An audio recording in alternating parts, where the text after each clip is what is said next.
All right, everybody. Just getting set up here. Sorry for running a little behind.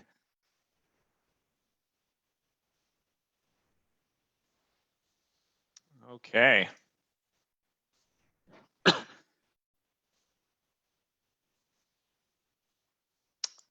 we go. We are live on Facebook. All right. Well, welcome everybody. I'm Dan Tribley. I'm health coach at Epic Functional Medicine. And welcome to Wellness Week. This is day 3 of our Wellness Week for September 2021. If you guys are newer to the community here, Epic 5-Plan community, welcome. We're really glad you're here. I know that might sound cliche to say, but we are glad because we're glad you're here because you might have some insights in your own life experiences and journey to share with everybody. And then also too, you get to come in and help us understand how we can help you more. And so we're just really glad you're here, being a part and contributing to the community, and us giving back to you. So so far we've been doing these challenges once a month, usually on the second full week of the month has been our pattern. So we're doing that today. I encourage you guys to, if you're watching this live, feel free to post in the comments. We'd love hearing from you and having you interact. Questions you have, just comments, just things to go along with the discussion, or feel free to just watch and listen. If you're watching this later, I hope that there is even just one thing in here that inspires you, gives you a new idea, encourages you, and helps you take one step forward in your health journey. Because again, if even there's just one takeaway, but it sticks with you over the course of your life, that adds up to a big change. So I know, kind of like for me, when I read a book, I go through a lot of material and I might remember like 2 main things from it, but those things stick with me and they affect the decisions I make in the future, and it really has a compounding effect, and it's totally worth it. So that's my hope for this time with you today. All right, so what is today all about? So if you guys were with health coach Natalie yesterday or watched her content discussion, we in recognition of Yoga Awareness Month, I think is officially called, September is a yoga month. So that's kind of fun. So we're taking a couple days to talk about yoga. And the first day had some more emphasis about the mental benefits of yoga and kind of more of the meditative aspects of it, the mindfulness and awareness aspects of it. So today we're going to talk about more of the physical aspects of yoga. Let me take a swig of water here real quick. The physical aspects of yoga. So yoga, for those of you, and the hope is that this will be helpful, engaging, giving starting ideas, not only for folks who are already familiar with yoga, but especially for you guys where yoga is a bit of a newer territory. I know for me, years ago, yoga was just something I heard about. I just thought it was a religious thing. Or religiously enough entrenched, different from my own spirituality, that I was like, oh, yoga is not for me. And then later, especially kind of doing yoga, when it came to some exercise regimens I was following, I was like, wow, this is actually really great and different than what I expected. And over the years, I've learned that there are many facets to yoga and ways to practice it, and there's a flavor for everybody. I really do believe that. So let's jump in. And so I want to first go over with you guys, basically kind of today's outline is talk about what are the physical benefits of yoga, just kind of listing those out, chatting a little bit about the types of yoga, or at least a few main general types that you may come across or hear about. And then towards kind of the later half of our time, getting into the practicals, right? How do you get started? What are some tools you can use? And so I want to help show some of those tools to you guys, just things I've just found or have heard about from other folks, and I think are helpful tools to get started. They're definitely not the only tools out there. So let's jump in. So for starters, physical benefits of yoga. These are just the main ones that pop out to me. Maybe there's more as well, but in no particular order. But number one, your yoga is going to help with your flexibility. So we've maybe seen some instructors where they do these poses and postures, and you're like, how do they even contort their body in that way? But through practice and time, your flexibility will improve. In my own life, as an example, so I'm a guy, I'm 5'10", fairly average proportions. My arms I don't have really long arms or anything like that. Kind of more that rectangle proportion when you think about arm span versus height. And I, could not touch my toes. The standard like, hey, bend over, down, and try to touch your toes.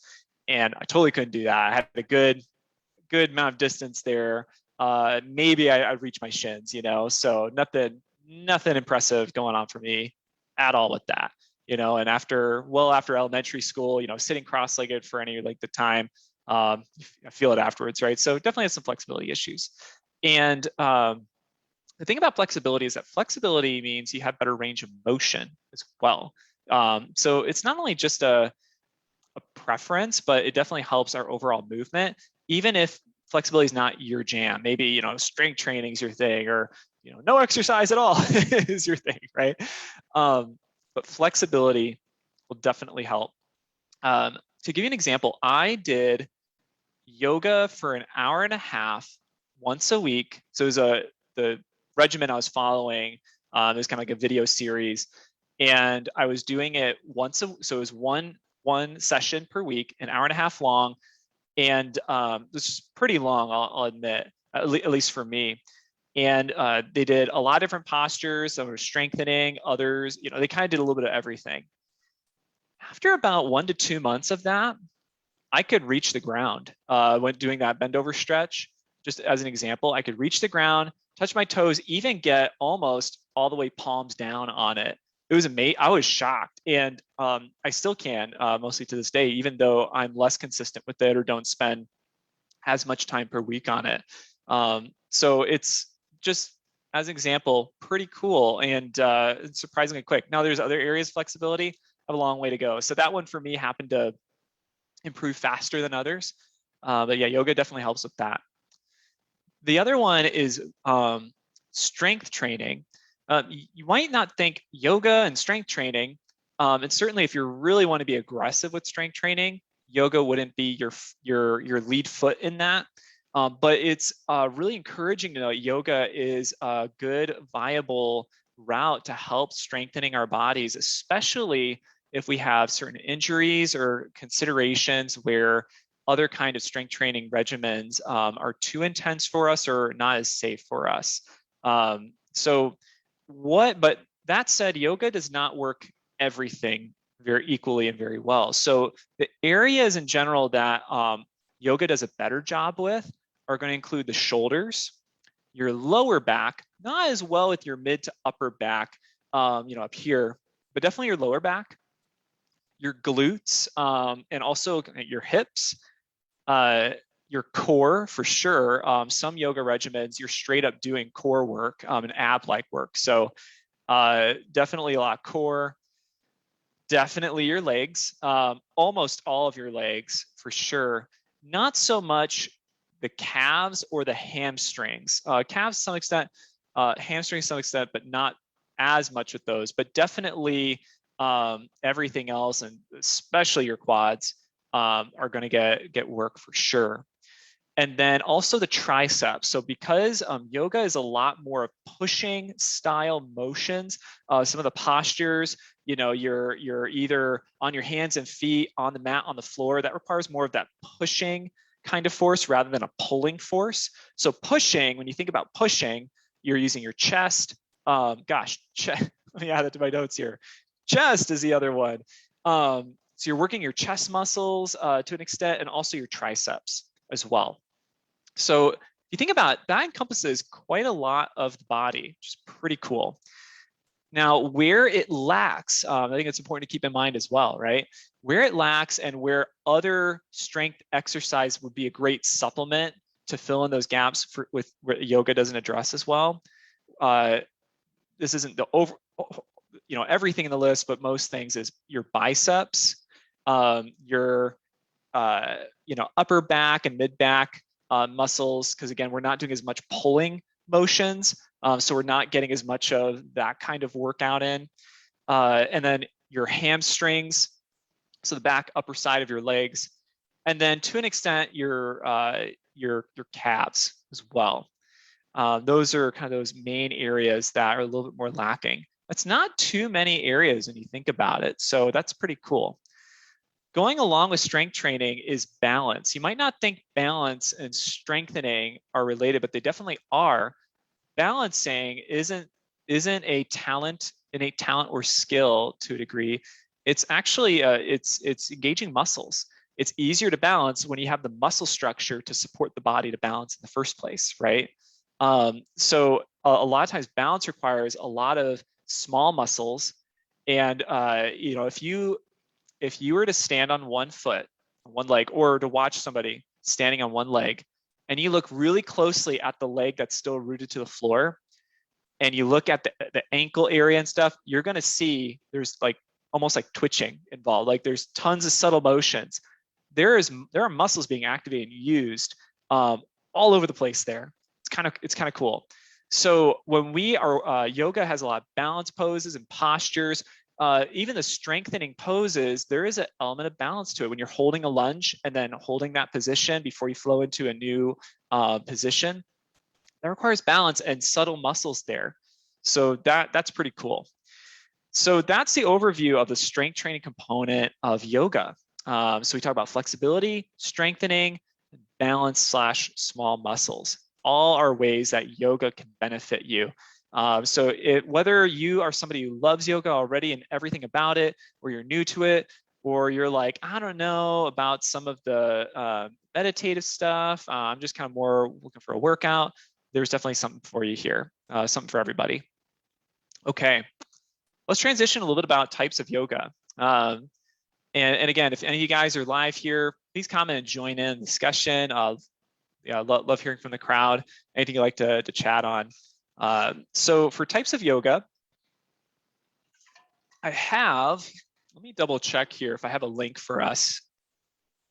So I'm not going to share it today because I'm just doing a few highlights. But yeah, if you're curious for more information, I found a link. I'm sure there's a lot of great resources online. I found a link that kind of talks about actually 11 types of yoga and explanations for them. So if you guys are interested in that, and also any of the other resources we talk about today, as usual in these wellness challenges, following this video in the discussion thread, one of our staff will post a question or challenge of the day. And if you guys participate in commenting and writing on that, we will get you a summary of all the different links and resources we use in reference to this September Wellness Week, okay? Alrighty. So first kind is what we were talking about yesterday, day 2 of Wellness Week, more of the meditative mindfulness type of yoga. So this would be the kind of yoga where, you know, if you're even like watching a video or something of it, you know, the person's usually, you know, we're usually sitting on our yoga mat or on the floor. You don't have to have a yoga mat, right? But very helpful and recommended if you don't have carpet. So you're going to be sitting on the floor or lying down. Not really much of any kind of physical exercise or exertion going on here. It really is just meditation, mindfulness practice. And there's certain kinds of breath work that are unique to yoga practice that you can kind of learn there as well. One example, I forget I don't know the yogi name for it, but it's where when you do a breathe in, breathe out of, you know, where you hear the breath, you kind of slightly constrict the throat. And it's kind of like that exasperated sigh sound, except it's not exasperated. It's very controlled, you know, that kind of thing is one example. I'm sure there's tons more. I'm not as strong in this area, so that's why I'm doing more of the physical side of things today. So anyway, there's a meditative side. And then there is the more strengthening, like more intensive workout side of yoga. And then there's the more restorative, less intense side, okay? When we think restorative, when you hear a phrase like restorative yoga or you know, non-intensive kind of yoga, typically this emphasizes more of stretching and balance postures. And also it's got a slower paced flow to it, which means that you're usually going to be holding those postures for a longer amount of time. So instead of, okay, we're in this posture, now we're going to flow in this next one, we're going to flow into this next one, and that constant motion from one pose to the next creates a bit of a workout. We're instead like, hey, we're going to do child's pose, and we're holding that for a good bit of time. Now we're going to go into a downward dog or into a a bridge or different things like that, and you're holding it for longer, so you have more time to kind of sink into that pose or posture, kind of figure out your form. You're not, your breathing's not going to be as hard or intense. You get to do more intentional, relaxed breath work through those postures. So that's kind of more of, you're still doing poses and postures, maybe even a little strengthening, but it's definitely not high speed at all, fast paced. And then we get to more of that strengthening or more intense pace yoga, which a classic example of this, and a word you might have heard before or will hear, is a vinyasa style yoga, Vinyasa Flow yoga. So vinyasa, that's typically, again, you're doing more of the lunge or warrior poses. If you don't know what that means, you'll learn about more as you jump into yoga and explore it. But a lot of those things definitely require strengthening, especially if you're going, okay, we're doing warrior one and back to downward dog, and then do a sun salutation. Now we're back to downward dog, and we're doing warrior two, back to downward dog, warrior three, and now back to warrior one, and all these things. You start to, after 5-10 minutes in, you start to work up a bit of a sweat. So those are a few very 30,000 foot overview, different flavors of yoga you'll commonly see. There's more than that. And you can check out resources there. So let's get into the practicals the rest of our time, because definitely be remiss if we didn't get to this. How to get started. If you're like most people, it's like one of the wonderful things about the internet and about the 21st century is there's so many books, so many videos, so many instructors available at the tip of our fingers. On the one hand, it's awesome because we have tons of resources. On the other hand, it's like, where do you begin? Like, oh my gosh, there's so many kinds. And then you just kind of shut down and you just kind of move on, like, it's too much to think through and research through, and I'm just going to move on. And then you don't really ever get started. So I hope to just kind of break it down just to give you a few starting tools you could consider as suggestions. These are not official endorsements. I don't have any direct affiliation. Epic doesn't have any direct affiliation with these, but just for me personally, in my coaching experience and in my own life, these are things I have tried or heard about and want to pass along to you. Before I get to those specific tools, let's talk about some practical concepts that are going to serve you well when you get started trying out yoga. The physical practice of yoga. There are, in the exercise and fitness world, we always talk about, make sure you modify accordingly to meet your body where it's at. And that's good advice. Hard to, at the start, be intuitive about. I think a lot of people struggle with that. And that's why trainers and instructors and classes are really useful, because a person can look and see what you're doing and go, hey, directly kind of coach you through that. So it's hard. That's hard to do on our own. And so I want to just pass on a couple of thoughts here. Number one, and this actually will be the instructor, Tim Sinesi, is one of the guys I'll show his as a resource here. But one of the things when I was watching his videos, he said, and this is to paraphrase, this is not an exact quote, I really liked, I think it's a good general concept. He says, one of the philosophies in yoga and we want to practice is practicing nonviolence, right? As a general principle. And he kind of ties it into, in following that philosophy, we want to practice nonviolence to ourselves, right? We don't want to, or on the flip side, we don't want to practice violence on ourselves. And so how that ties into the yoga video or the regimen he was instructing through is what does it look like to not practice violence on ourselves, and things keep in mind when we're doing yoga exercises.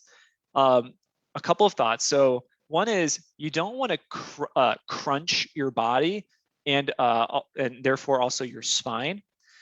You want to be something you can think about as you are doing yoga postures is, can you take a full breath in, down to your belly. And as instructor Tim explains it, can you kind of feel the breath down into the base of your spine? Now that's a little bit of abstract imagery there, but I know for me and a lot of people, it kind of clicks when you think that, and as you breathe, you get this fuller breath. And if you notice that your breath kind of gets cut off and you can't really get a full breath, it could be that you're overstretching, kind of crunching your body in that posture, and you need to modify or back off a little bit to open up some space in your core and your back to do that. So that's something to think about is, do you feel like you're crunching your body? You're going just a little too far, and maybe backing off a little bit will open that space. That's a good thing to think about. The second thing is, do not be afraid to use yoga blocks. So just to take a moment, talk about equipment. There's not too much equipment you need with yoga, which is one of the advantages of it. A yoga mat is going to be very helpful, crucial really, if you do not have a soft floor, like a carpeted floor. If you have a hard floor, get a yoga mat, because you're going to be on your hands, feet, and knees, and it's going to be very uncomfortable, maybe hard on hard on your wrists, hard on your joints, other things, without a little bit of cushion. You don't need a lot, just a little bit of cushion. It also creates a lane in which you can assess your body positioning as you do poses and postures. You don't get that reference point easily when you're just doing it on an open floor. But yoga blocks, the other one, they're just, I should have brought mine out, but they're about this long, that tall, about that wide, and they come, hardwood or softer foam. Getting 2 of them, one for each hand or each arm, is a great thing to get. They're not too expensive. It's a way to extend your arm, essentially. So one of the things that instructor Tim Sinesi, yoga instructor Tim Sinesi, says is, people have different proportions. So if you're following along like a video in a class, a yoga instructor, and they're stretching down and they're able to reach the floor and you're not even close to where they're at, it's tempting to want to try to mimic what they do. And so you overstretch and you crunch your body, right? So don't be afraid to use the blocks to have something you can reach for and also support your body, especially if you're leaning over. You want your hand on something so you have support, right? And then you can also, again, keep that space open in your body and your core and in your back. So don't be afraid to use yoga blocks. Some people, their proportions are different. Some people have long arms, so they can easily do some of these poses and reach the floor. And it's not because have been doing yoga for decades and have this amazing flexibility. It's just their genetics are just favoring them at that moment for that particular pose. So so keep that in mind. That's going to really help you modify. All right.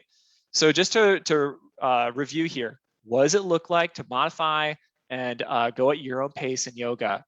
Don't practice violence on yourself. You feel like you're crunching your body a bit, kind of tightening spaces up, and you can't fully breathe into your body, but as you're holding positions in yoga poses, back off the stretch or the intensity there, and make sure you can get a nice full breath into your body as much as possible. And then use those yoga blocks, and don't feel bad using them. They're not a reflection or judgment of your skill or lack of skill. It could even just be your genetics and your body type. And so we use tools to work through around those things. Hooray for tools and technology. So to the practicals, I want to show you guys a couple things here. 5 different tools before we wrap up today. All these links we'll reference if you post a comment on the question of the day, which we'll get to here. We'll pass those links to you. But these are just free resources. You can look up online yourself and find them. Let me share my screen for us here.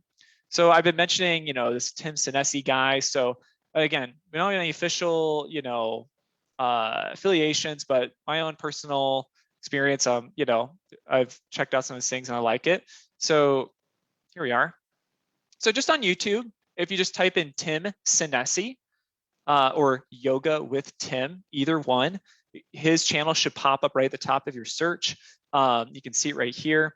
So he's got, one thing I appreciate is, in the yoga world, at least, it's very common that we have,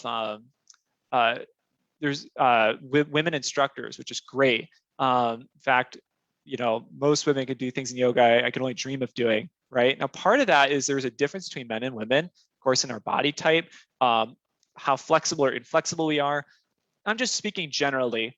Some women are less flexible and some guys are more flexible, right? So there's always exceptions, but I appreciate that this is a good channel. At least I think it's a good channel that is a male instructor for those of you who think that would be more beneficial for you, or just be a little bit different you're more comfortable with, especially if you're a guy as well.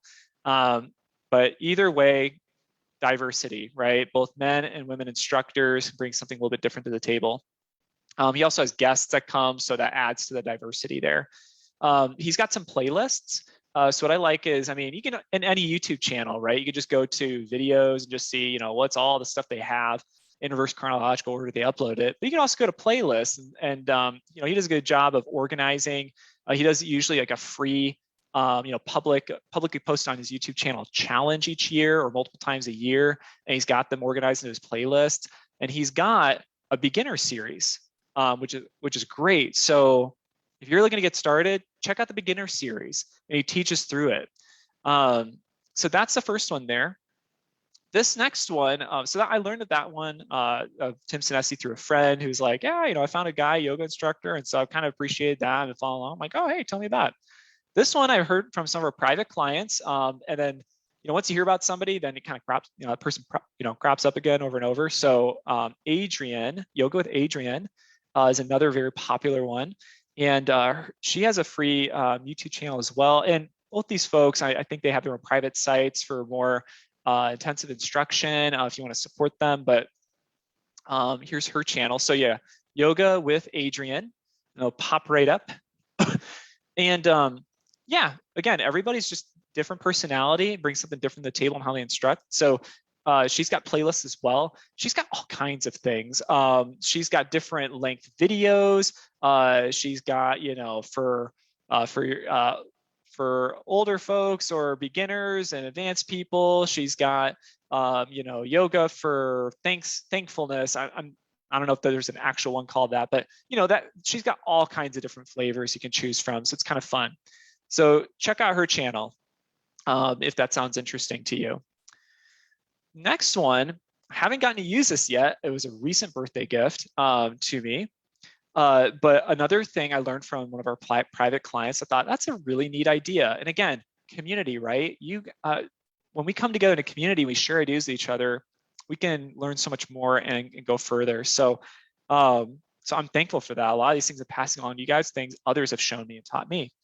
So this is one of many kinds of yoga decks, but there's the yoga deck. I think the writing's backwards, but oh well. So it's kind of neat. If you just search, Amazon.com or something like that, and just type in yoga deck, you'll find many kinds of it. But it's these big cards that have basically instruction, name of the exercise, both the modern, the kind of yoga name for it, instructions on how to do it, and a picture on the flip side or an illustration of it. And what's neat is you can take, if you want to, if you don't have a good setup for following along in a video, or that's not really your thing, and you like something that you can take with you, you don't need, internet connection, anything like that. I think what's neat about these is you can basically go through and go, okay, you're going through and like, I'm going to make my own routine, and I'm going to pick, these 5 cards. And I'm going to lay them out on my yoga mat, and I'm going to follow that, at my own pace, that custom routine. Cool. If that is, so especially if you're a little bit more used to yoga, that could be really fun and kind of engage you and just having fun, just playing around with that a bit. But even if not, the instruction booklet, at least for this particular packet, has suggested routines to get started. And so it says, hey, pick card number, 3, 7, and 8, 10, and 12. And this will be your beginner series. Here's an intermediate. So, I mean, there's really kind of something for everybody with that. So I love that. It's just kind of a fun, different style. It also has meditative and breathing techniques in the cards too. So it's got the physical exercise, it's got the meditative parts, breathing. So again, something for everybody. So that's a couple of channels. And then you have a yoga deck. And then a couple other things you can keep in mind as well for getting started, practical tools, is some of the meditation apps out there. A couple of examples I'm familiar with are Simple Habit or Headspace. I know Simple Habit for sure does this. I think Headspace does too. I could be wrong. Have, in addition to guided meditations, you can listen on audio, have yoga routines. I think they typically are going to be more centered around the meditative aspect rather than more of that physical aspect, the exercise aspect. But that could be something to double check just in case. And if not, other exercise apps and programs out there, more and more these days are expanding a bit and including yoga in there too. As you know, in programs that are maybe intensive for cardio or strengthening might have a yoga thing in there for something that's more restorative to help with balance and flexibility and mobility, to again bring some balance to the intensive aspects of the rest of the programming. Example of this is Peloton. I used to think Peloton was just, you know, you've got your machine and you're cycling and that's Peloton. But, you know, some private clients I've been chatting with, they're like, oh no, they've got meditation, you know, their app has meditations, it's got, you know, yoga and stuff, and it's got all kinds of stuff. And I'm like, huh, who knew? So if you already have an exercise or fitness app, whether it's free app or paid for app, check and see if they got some yoga stuff. They probably do. And then if you don't have any of those kinds of, don't know of any of those free resources, there's one that's called Fit On. Let me pull it up here 1 second. I forgot to do that. So just take a second.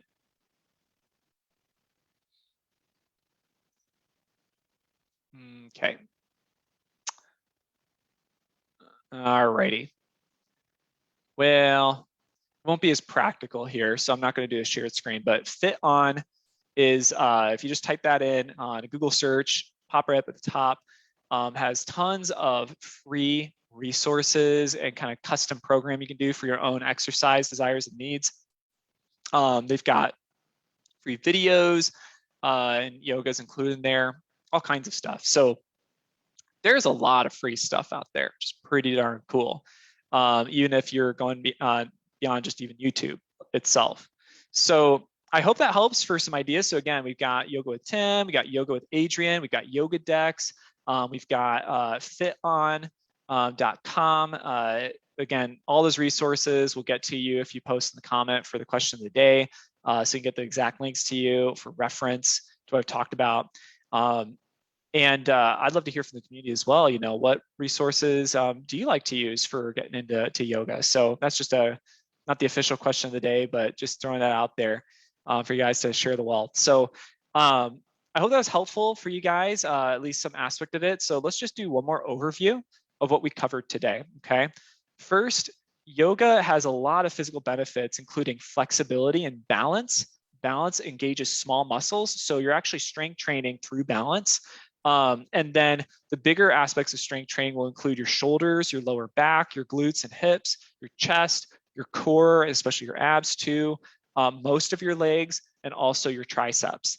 So a lot of big areas there. As long as you take some other strengthening to supplement your biceps, upper and mid back exercises, your hamstrings and calves, that and then yoga, you've covered pretty much everything. So there's meditative types of yoga, and then there's more of the stretch balancing yoga, which is more that restorative style.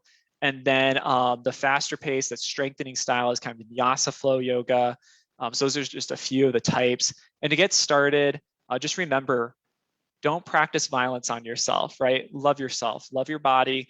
Don't, if you find that you're crunching your body and kind of overstretching, it feels a little uncomfortable, or you find you can't really fully breathe into your body, into the base of your spine, so to speak, that's a sign that maybe to back off how much you're extending your body in those stretches and poses to find that sweet spot to meet your body where it's at, not over pushing it. Use yoga blocks. Don't be afraid to do that, especially if your body proportions put you at a disadvantage for certain postures that other people have an easier time with. And then we have those resources of those YouTube channels we talked about for yoga with Tim, yoga with Adrienne, yoga decks, sometimes meditation apps or free apps such as FitOn, and other fitness apps have free features in addition to paid premium features that are optional. So that should give you guys plenty to work with to help you get started in your yoga journey. Not even just yoga journey, but just your health journey and using yoga and the physical benefits of that to help your body along the way. So thanks for joining me today, guys. And join us tomorrow, day 4 with health coach Natalie. We're going to talk about sleep a little bit more, some things there. So we will see you next time. Bye-bye.